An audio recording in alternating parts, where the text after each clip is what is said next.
세련되지 않고 풍부하지 않고 신선하지 않은 게 이 영화에서 그렇게 큰 문제가 되는가? 저는 별로 문제가 되지 않는다고 생각했습니다.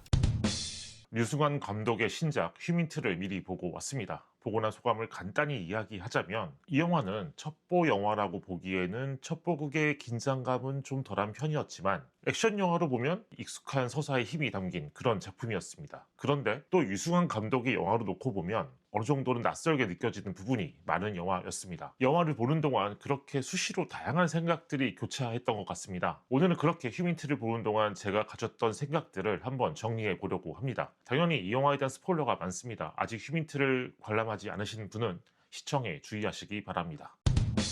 휴민트는 유승환 감독의 2013년도 작품인 베를린과 연계해서 생각해 볼 수밖에 없는 영화입니다. 베를린의 마지막 장면에서 휴민트의 공간인 블라디보스토크를 다음 장소로 지명했고 이 영화 안에서 베를린의 주인공 표종성의 이야기가 언급되기 때문입니다. 그러니까 휴민트는 베를린의 스핀오프인 작품이라고 봐야겠죠. 그런데 단순히 세계관만이 아니라 캐릭터의 구성과 성격까지도 닮아 있습니다. 베를린의 주요 캐릭터 정진수, 표종성, 련정이, 동명수를 차례대로 휴민트의 조과장, 박건, 최선화, 황치성과 연결지을 수 있죠. 특히 박건과 표정성의 경우는 이들이 가진 딜레마 자체가 거의 비슷하다고 볼 수 있습니다. 표정성은 아내 정의의 미국 망명을 의심했었고 박건은 연인인 최선화의 부모를 수사했었죠. 맥락으로 보면 두 남자 모두 사랑보다는 당성이 앞서는 선택을 했던 거고요. 그래서 큰 후회를 하게 되는, 또 그래서 이번만큼은 실망시키지 않겠다는 목적의식을 갖게 되는 그런 인물이라고 볼 수 있습니다. 그런데 그렇게 비슷한 부분이 많기는 하지만 휴민트는 베를린에 비해서는 상당히 빈약한 작품입니다. 일단 첩보전이란 장르를 볼 때 그렇죠. 베를린의 경우는 당시 첩보 영화의 기준이었던 제이슨 본 시리즈를 상당히 의식하고 만들어졌던 작품입니다. 액션 스타일도 그렇고 첩보전의 양상도 그만큼 다국적이었죠. 초반의 시퀀스만 봐도 북한이 러시아 무기상과 반제국주의 아랍연맹과 무기 거래를 하려고 하는데 여기에 이스라엘 정보기관 모사드가 침입해서 습격하는 그런 식이었잖아요. 그에 비하면 휴민트의 첩보전은 사실 제목처럼 인간 관계에 집중되어 있습니다. 첩보원과 정보원의 관계 맺기와 관계 유지, 이게 이 영화가 보여주는 첩보전의 전부라고 볼 수 있죠. 멜로의 관점으로 볼 때도 두 영화는 분위기가 매우 다릅니다. 지금 휴민트를 놓고 유승환 감독의 본격 멜로 영화다 이런 이야기를 하지만 사실 멜로 영화로 규정해서 보면 베를린 쪽의 감정이 더 강렬했습니다. 함께 살아온 아내를 의심하는 남편과 그런 남편에게 실망한 아내가 후반부에 이르면 함께 목숨을 건 도주를 하게 되는데 이때 남편의 상처를 치료하고 붕대를 감아주는 그런 장면이 있거든요. 이 장면에선 서로 말이 없는데 오히려 그래서 더 상당한 텐션이 있었죠. 그와 비교할 때 휴민트의 멜로 장면 안에서는 그런 긴장감을 느끼기가 어렵습니다. 어떤 기사를 보니까 박건과 최선화 사이에 어떤 스킨십조차 없는데도 절절한 감정이 있다, 이런 식의 제목이 있었는데 휴민트는 사실 이 멜로의 감정을 스킨십보다 더 직접적으로 대놓고 보여주고 있는 영화입니다. 제가 이 영화를 보는 동안 뭔가 낯설었던 장면은 모두 극중 최선화의 노래와 관련이 있습니다. 첫 번째, 북한 식당 아리랑의 무대에 오른 최선화가 가수 패티김의 이별을 부르는 장면이죠. 두 번째는 박건이 자신의 숙소에서 스마트폰에 녹음해둔 최선화의 노래를 들으면서 또 함께 찍은 사진을 보면서 그녀를 생각하는 장면입니다. 이때 동시에 최선화도 같은 사진을 보면서 박건을 떠올리고 있는 장면이 나오죠. 이게 일반적인 영화나 드라마에서 매우 익숙하게 보던 연출입니다. 그런데 유승환 감독의 영화를 놓고 보면 상당히 낯설게 보일 수밖에 없는 거죠. 이런 형식으로 이렇게 감정을 대놓고 보여준 적이 있었던가, 이렇게 멜랑콜리한 장면이 있었던가, 전 잠시 그런 생각을 해봤거든요. 또 사실 이런 형식이 말이 익숙하다는 것이지 솔직히 정말 오래된 방식입니다. 나중에도 언급하게 될 영화인데 그냥 얘기를 하면은 첩별상공 같은 영화를 보면 영화 속에서 주윤발이 옆천문의 클럽 공연을 보는 장면이 나오거든요. 그 장면처럼 휴민트에서도 두 사람의 얼굴을 계속 뒤돌부시키면서 보여주고 있죠. 어떻게 보면 그만큼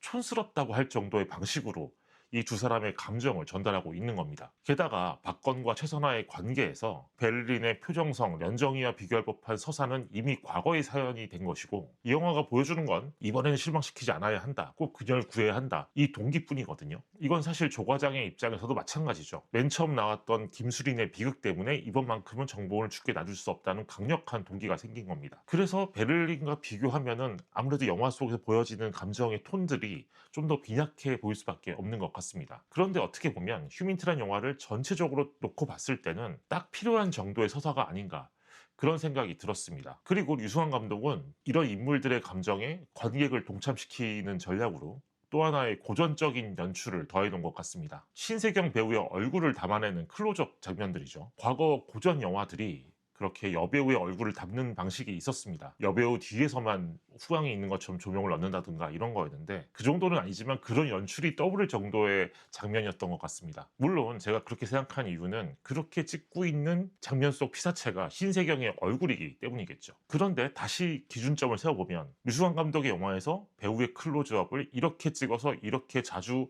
길게 보여준 적이 있었나 싶기도 했습니다. 그렇게 본다면 분명히 이 영화가 보여주는 신세경 배우의 클로즈업에는 박건과 조 과장의 입장에 관객을 동기화시키려는 그런 선명한 의도가 있었다고 생각할 수밖에 없는 거죠. 아무튼 그처럼 휴민트는 베를린과 비교했을 때 또 류승환 감독이 다른 영화들과 비교했을 때 그리고 동시대의 영화들과 비교했을 때도 그리 세련되지 않고 풍부하지 않은 또 신선하다고 보기도 어려운 그런 영화입니다. 하지만 이 영화의 후반부를 보면서 저는 그런 생각이 들더라고요. 세련되지 않고 풍부하지 않고 신선하지 않은 게 이 영화에서 그렇게 큰 문제가 되는가? 저는 별로 문제가 되지 않는다고 생각했습니다.